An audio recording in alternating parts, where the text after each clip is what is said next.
Bismillah ar Rahim. Thank you, Dr. Yazid. And I know I'm the one who's keeping you from the break and prayer time. So I'll actually cut the chase and talk to you about our experience here in Saudi Arabia when it comes to the value-based care. So before I start, this is my conflict of interest. I have no any conflict of interest regarding this presentation, but at the same time, I do not represent any government entity throughout this activity. So Ministry of Health in Saudi Arabia has undertaken several measures to facilitate the adoption of value-based care based on multiple pillars. The first one is health technology assessment that Dr. Yazid mentioned in his introduction. The other thing is what we call innovative contracting. And the last one is developing data and expertise, which we'll be talking about this. You know, part of our evaluation for any new molecule, especially these large, expensive molecules that have penetrated the market over the last few years for treatment of diseases that had a standard of care previously based on small molecules, cheaper alternatives, put us in a situation where we really have to justify the ever-increasing cost of the budget of these medications, especially when we are treating chronic diseases. And in particular also when we are treating certain rare diseases that had no standard of care or no management prior to this. I think Dr. Mohammed Al-Mheza actually talked about our experience in Ministry of Health with the spinal muscular atrophy and the fact that we introduced 3 hugely expensive medications. Used to be at that time the most expensive medications in the world, according to a structured way that is national in its entirety, but also very scientific and structured to evaluate patients and approve medications. And at that time, SMA had no treatment. So we're coming from almost no cost pharmacotherapy-wise to huge cost when it comes to the use of medications to treat these diseases. Now, this is not the whole story because the story actually would encompass other factors such as socioeconomic factors and also, the most importantly, quality of life on our patients. So what we do actually in Ministry of Health is we conduct budget impact models and analysis of all these expensive medications. We also do cost effectiveness or cost utility for certain medications or in certain diseases. And we started working on development of the utility valuation sets in Saudi Arabia for the first time, which is very important in order to be able to conduct quality of life analyses using cost effectiveness or cost utility studies. Also, we implemented or we announced or published the first ever cost effectiveness threshold in Saudi Arabia. And we also moved to what we call multi-criteria decision analysis or MCDA, especially for rare and orphan diseases. So we've done a lot of economic evaluations. We evaluated medications across different therapeutic areas. We also evaluated using different models, whether it's cost effectiveness, cost utility, or budget impact, and sometimes combining these. We actually worked on different therapeutic areas from rheumatoid arthritis, ulcerative colitis, Crohn's disease, to dermatology, areas where we evaluated psoriasis, psoriatic arthritis, atopic dermatitis, to hematology, oncology, neuroscience, and multiple sclerosis, SMA, and others, Duchenne, and others.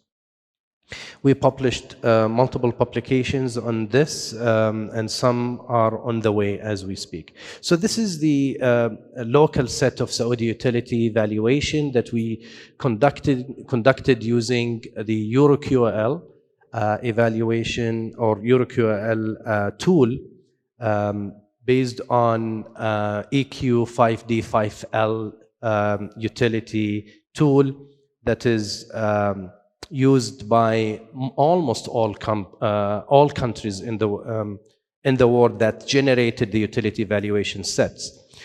And we have actually completed this at the end of 2022, and we're publishing it. The manuscript is finalized now, and we're going to publish it hopefully in the next few weeks from now.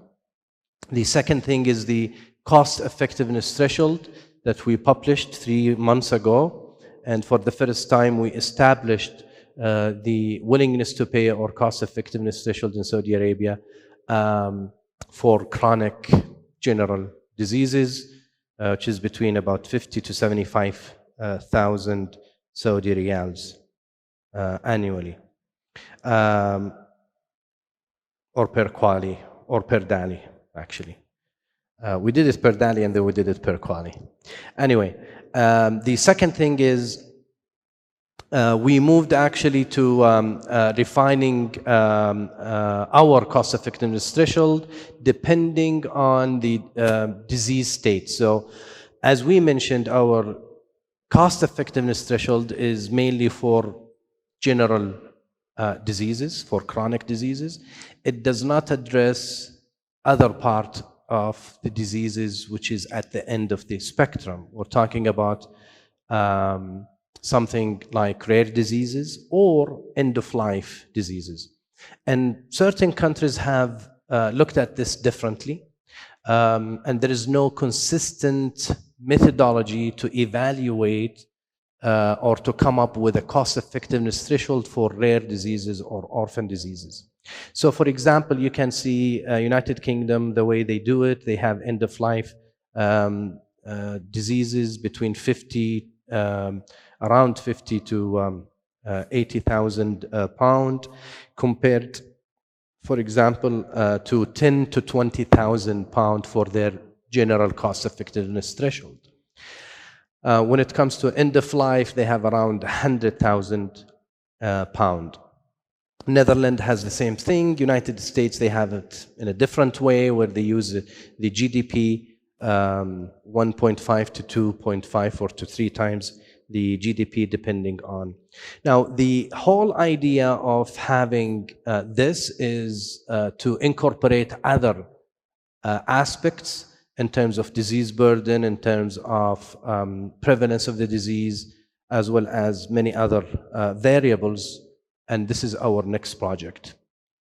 So there are multiple building blocks towards successful adoption of health technology assessment. I'm not going to go over these in details, but I can tell you that the whole idea of a health technology assessment is value-based care. If your HTA is not leading you to value-based care, ultimately, then there is something wrong with the way you implement and adopt HTA.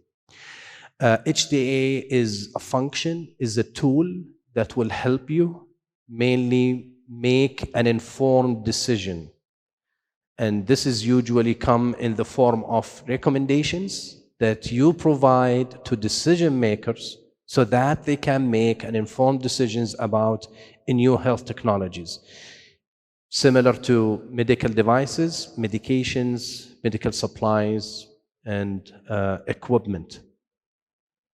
So it's really about improving the value-based care model. And despite what many people think, health technology assessment is not health economics.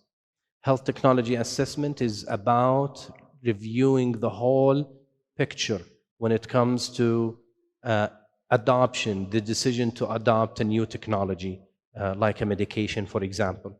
So that means when you evaluate, health economics is part of your evaluation of your HTA appraisal. You have to include some societal aspects, some even sometimes some political aspects, but also some clinical, of course, and medical decisions and clinical variables. You really need cost effectiveness threshold in order to evaluate your health economics or use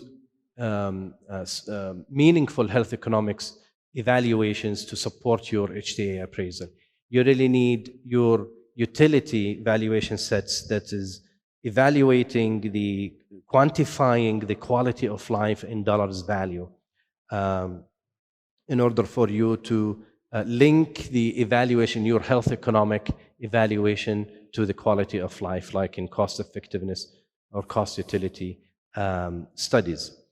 So we have established HTA Center last year, and we're working on promoting the concept of HTA, because as I mentioned before, HTA is not about having a center. It's really a function. It's a tool that should be implemented across the whole continuum of healthcare. Hopefully, we will have the regulatory arrangements of HTA Center in this year, 2023, and eventually by the end of the year or beginning of next year, it will start operating. In terms of the proposed principles of our HTA is, first of all, it's going to be national HTA Center, focusing on regulation and scoping of health technology assessments in different parts of institutions, different part of the healthcare system. The second thing is it's going to be an unbiased entity, hopefully with some independence, where they do not report to the payer, they do not report to the provider, and maybe in some way they will be reporting to the regulator, because ultimately they have to report to someone, but with their own independence. Also, it will have, in terms of scope, it will have it will address medications, devices, and diagnostics, so it will not be restricted to medications only. And it will develop their own priority settings or priority scoring system, where they evaluate these medications or devices according to the need of the country. Ultimately, it will be a multi-stakeholder involvement, where you involve the clinicians, providers, payers, regulators, patient voice, and others. So this is our HTA strategic initiatives. Hopefully, we'll be working on capacity building, where we, train, educate not only those who will be working in HTA or performing HTA assessments or appraisals, but also educating all stakeholders about the importance of HTA. So providers, hopefully, in hospitals, in primary healthcare centers, as well as payers, and also patients, about the value of the therapy that they are going to get, or the diagnostic modality that they're going to be experiencing or subjected to. Also, we hope to introduce efficiency in adoption of innovative health technologies, including medications and devices and supplies. And we hope that this is going to become a regional center of excellence that is using the best evidence-based methodologies, coupled with best health economics that are based on local set of data, in order to make an informed decision to decision makers. It will be using recommendations rather than enforcement or decisions about certain HTAs or health technologies. So there are multiple challenges about the HTA. I'm not going to talk about them, but this is very important when we talk about the rare diseases. So there are multiple challenges related to the assessment or appraisal of these rare diseases, especially here in Saudi Arabia. Number one is we don't really have good data about these rare diseases. So we don't know how many patients with certain rare disease. Second thing is we currently lack national registries where we can evaluate, review, and follow those patients throughout their journey or experience with that disease. The second thing is there are multiple disease-related challenges in terms of some of the lack of all diagnostic modalities, especially in rural areas or peripheral areas. Also, in lack of treatment options, and that's really difficult. As you all know, there are thousands and thousands of rare diseases, more than 6,000 of rare diseases, and there are less than 100 diseases that has therapy that can be treated with a medication.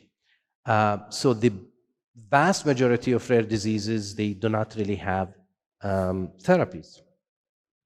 The other issue we have, something related to the treatment. Now, most of these rare disease treatments are really expensive.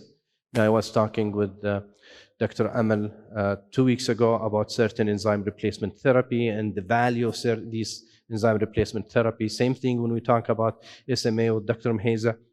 The value that these medications would provide to that particular patient differs from one patient to another, depending on multiple things. Their response, the severity of the disease they have, how early they were diagnosed when they started therapy, and their response to treatment, because we know that patients respond differently, even if they meet the same, initial criteria of eligibility. Similar to any other medication. When you take a medication for hyperlipidemia, a statin for hyperlipidemia, your response to that medication is different than mine. This is not different in rare diseases. When you give an enzyme replacement therapy or a gene therapy or a cell therapy to a patient, patients respond differently. And when it comes to an extra expensive or prohibitively expensive medications, it really makes a difference. When you use a medication, a single shot gene therapy that costs about 8 million Saudi riyals for a patient, it makes a difference on the payer side, on the overall health expenditure, compared to a statin that costs the country about 6 or 10 riyals per year for a patient.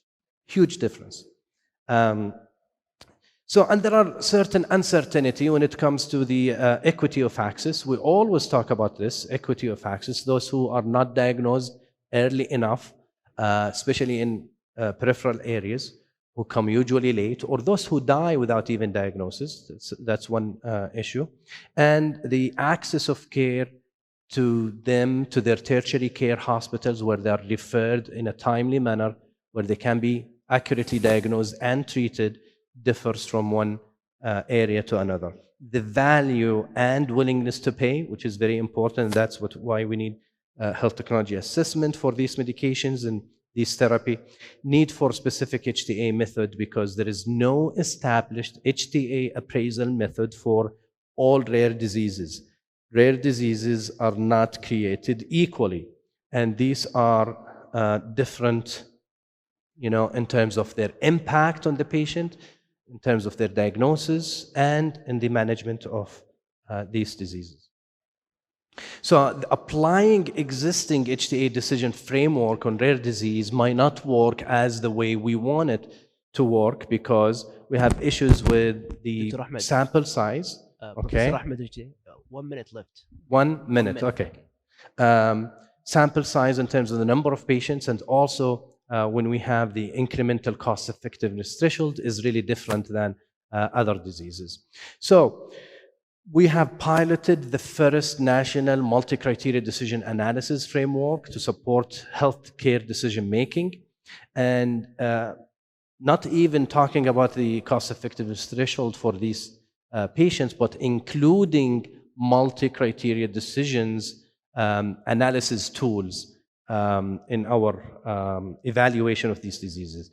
And we had technical committee, we voting members and steering committee, and also subject matter experts, where we reviewed the criteria and effectiveness of the tool.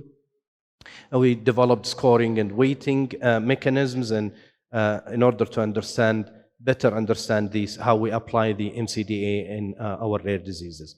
Now, as I mentioned, just to remind you, these are different countries that have looked at how they evaluate rare diseases in terms of their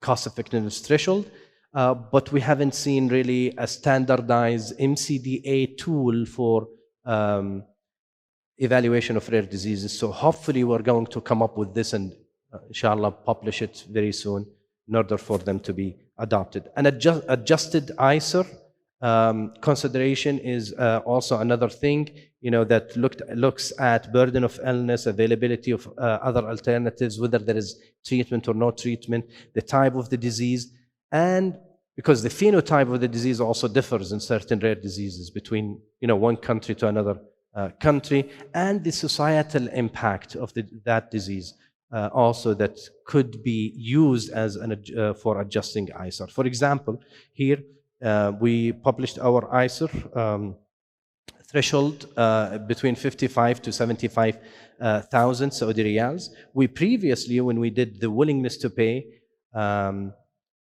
for oncology, we estimated it to be between 19 to 32,000 US dollars. Okay, so you can see the difference here. Well, as you can see, there are multiple criteria that you really need to incorporate when it comes to MCDA adoption, something like equity and fairness and access to care, the level of innovation that comes with this health technology, say a medication, patient-reported outcomes, which is mostly forgotten when we talk about the PROMs or the patient-reported outcomes measures, safety and tolerability of the medication. Some of these medications come with a hefty price of side effects. Finally, the size of affected individuals and the unmet need. So something like, SMA is dealt with differently than Duchenne, for example, now, different than other rare neuromuscular diseases that have no treatment as we speak. Finally, I would like to thank you again for listening, and if there are any other questions. Should I move to my next? Okay. So for personal reasons, I really have to leave. And I was asked to give my second talk, which is very actually close to what we have talked about, the health technology assessment. And I'm going to be talking to you about the alternatives financing models and the early access schemes for orphan drugs. Again, most of orphan diseases, when we have a treatment, they come as part of orphan drugs designation by regulatory bodies. And having an orphan drug usually comes, by definition, a heavy price. Okay, stop changing it, Jama'ah.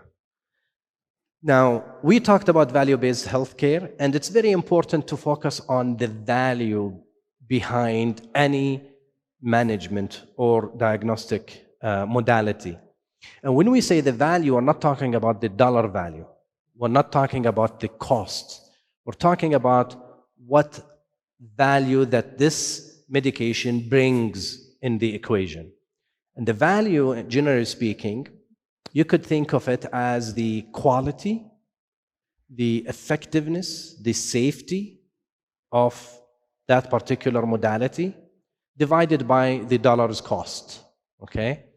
So if the quality, safety, and patient experience, you could add patient experience as well. So the quality of life, safety, efficacy, and patient experience is really high, then no matter how high your dollar value, most probably you're going to end up with a better value above one. Okay? Now, and this is the whole idea of having a quality of life measured in form of dollar value. The World Economic Forum has identified 4 enablers for a model of what they called value-based healthcare model. First, integrated informatics infrastructure. Because without integrated informatics infrastructure, you cannot really build on manual systems. You cannot build registries. You cannot follow patients. You cannot extract data. You cannot analyze them. And this is really a challenge here in Saudi Arabia because in certain parts of our healthcare sectors, we do not have a mature informatics infrastructure. The second thing is the value-based payments, and this is what I'm going to talk to you about. So value-based payments is really a core principle within the value-based care. The third one is organizational models, the new roles and new organizational models. You cannot implement value-based care using your old organizational and roles and responsibilities. You really have to engage multi-stakeholders to have newer roles and newer responsibilities toward implementing value-based care. And finally, an analytical tool that is used for benchmarking and reporting outcomes and uses multiple tools, including but not limited to machine learning and artificial intelligence. A value-based healthcare system benefits all stakeholders. It actually benefits patients first. Why? Because it integrates or it actually allows faster access to innovative medications or innovative tools or innovative health technologies. But also it benefits providers because you as providers, we have multiple providers here, would like to use the best for your patients and would like to use the latest and greatest modalities of treatment and diagnosis. Society benefits because society knows that they are treating those patients who are eligible to be treated, number one, but who would benefit the most from treatment or diagnosis. Suppliers, because it also allows them faster penetration of the market through value-based contracting or managed entry agreements. And finally, payer. Payer would love to pay only for something that works. And by including value-based contracting, you assure that you pay for something that works. Now, we pay for diabetes medications, hyperlipidemia, hypertension medications for huge, portion of the population, but we never evaluate the outcomes and link them to the payment system. We actually depend on what has been reported in the literature based on phase 3 clinical trials and post-marketing evidence. So under the value-based umbrella, Saudi government and Ministry of Health are undertaking various measures to facilitate multiple areas. One, we're building capabilities in the healthcare sector. We started with Ministry of Health. Some other health sectors have actually grabbed the idea, like, in terms of value-based, and they wanted to learn from our experience with this. Enabled e-health and digitization and digitalization. We also worked on localization of, not only localization of manufacturing these technologies, but also localization of human resources, minds, and workforce that have the capacity, the minds, the experience to implement value-based. Privatization, which is part of our Vision 2030, and adoption of evidence and value in decision-making, similar to what I mentioned in my previous presentation. Now, these are the criteria for successful value-based healthcare system, including enabling policy environment. Without a policy that puts or draws the shapes of value-based healthcare in the country, you cannot really enforce anything. So for example, if you don't have a national policy for value-based agreements, then you cannot make people, whether they are payers, whether they are suppliers or manufacturers or providers, understand the concept and also embrace the concept in terms of adoption. And we worked on this by issuing the first policy under Ministry of Health for value-based agreements. Integrated healthcare as much as possible. You know, the best way to do it is to do it at a national level, okay? If you have a national payer, if you have one full integrated healthcare. Unfortunately, we do not. You know, MOH accounts for about 60% of the whole healthcare system in Saudi Arabia, about 80% of the government healthcare system in most diseases. But still, there are other players. We do have other providers where they have their own systems, where they have their own policies and their own criteria. So as much integrated as possible, it's going to be better for implementing value-based healthcare. Meaningful patient-centered outcomes. You know, no matter what we talk about, if we do not link these payments or the any payments, whether you're paying a salary to a nurse or to a physician with the patient-reported outcomes, then that's not value-based care, by the way. So you really have to have an outcomes that are linked to payments. Alternative payment models, and this is what we're talking about with the value-based agreements. IT infrastructure, as we talked about, and stakeholder integration or engagement. And stakeholders, to me, are everybody in this room. All of you are stakeholders.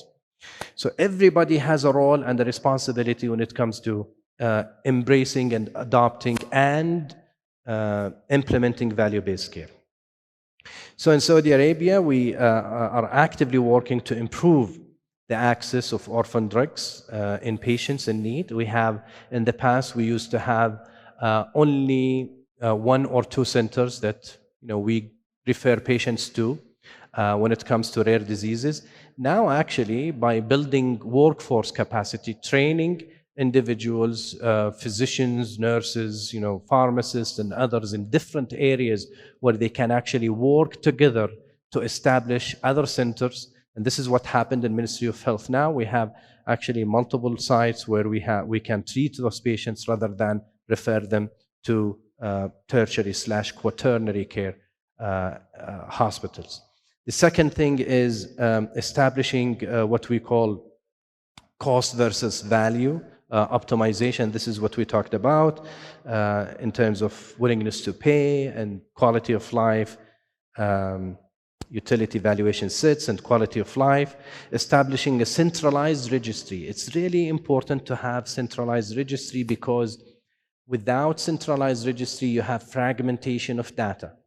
And people will start adopting or evaluating, analyzing, collecting, evaluating, and analyzing data sets that with time will grow in a separate way.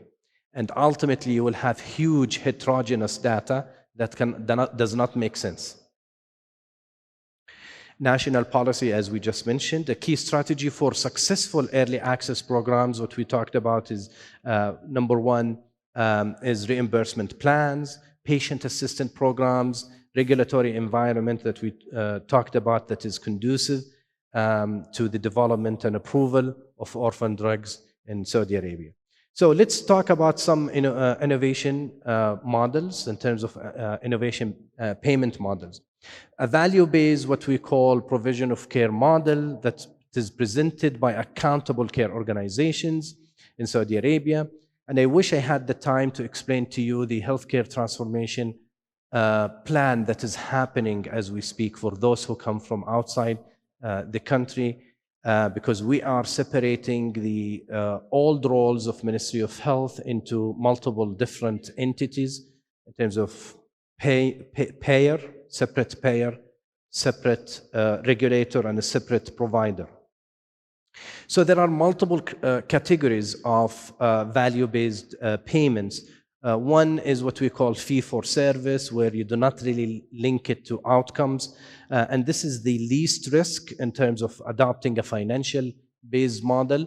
The least risk, but it's actually the least in terms of value, as you can see.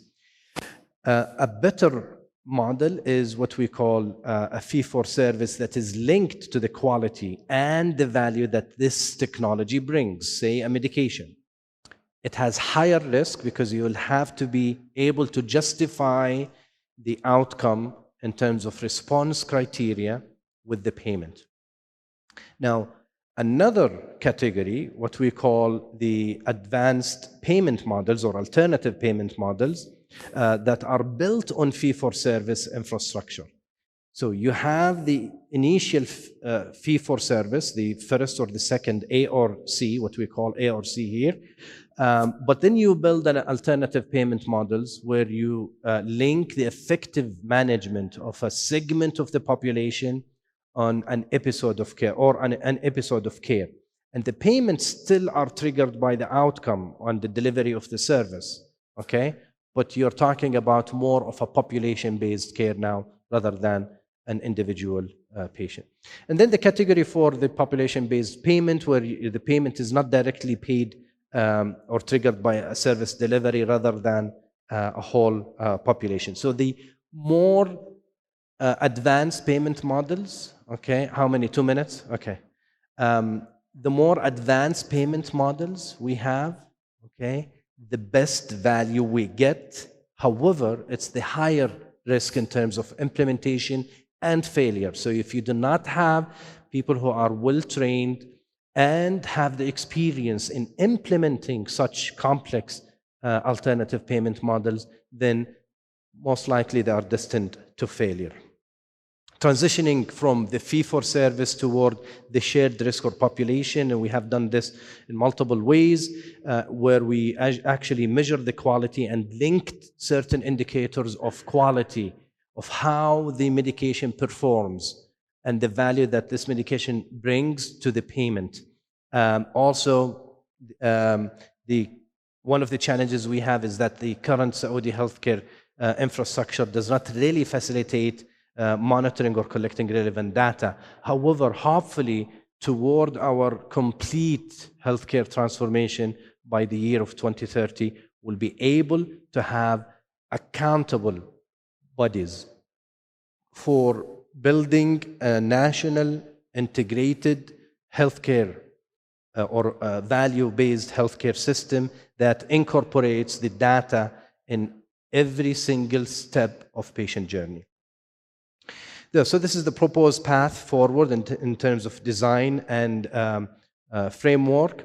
For population-based model, where we have the market-level transparency and competition, we have primary care, prevention, chronic care, and care coordination with the hospital or healthcare facility and the specialist. And then we have the primary care provider, and then we implement the advanced primary care models. Now, when it comes to the episode, for example, the episode-based models, it depends on whether this is chronic, acute medical, acute surgical, and whether it's selective or mandatory and end of life ultimately. So based on the type of care that you have for your patient, then you design your alternative payment model.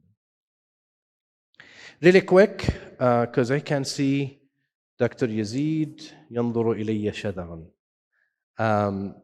Currently, we're talking about a recent study that was published in UK by the National Institute of Health Research, showed that the contribution of clinical trials can really significantly improve the health of different economies. So actually, you could use clinical trials as a revenue source so for example, we had about 8 billion sterling pound in terms of revenue generation in UK only from clinical trials, cost savings of about 350 million, about 29 million in terms of creating job opportunities, and using clinical trials to generate revenues is really something that is under-recognized here in this part of the world. And We really need to tap on this. I was talking to some colleagues about the importance of introducing more and more of clinical research. Now, thank God we have the Saudi National Institute of Health. We have, for the first time, policy from the Saudi FDA about clinical trials, talking mainly about phase 2 and phase 3 clinical trials, and this is a national policy. And we have capable research centers in Saudi Arabia to conduct these clinical trials.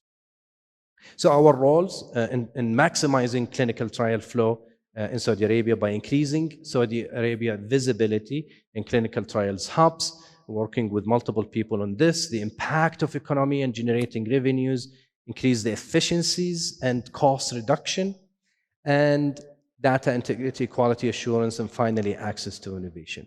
I'm not going to talk about pool funding because that's a different, we'll spend more time on this, but there are other alternative payment models that we really need to explore and think about, because it's not only payment models that we need to think about, it's actually alternative revenue generation models that we also need to talk about and tap on.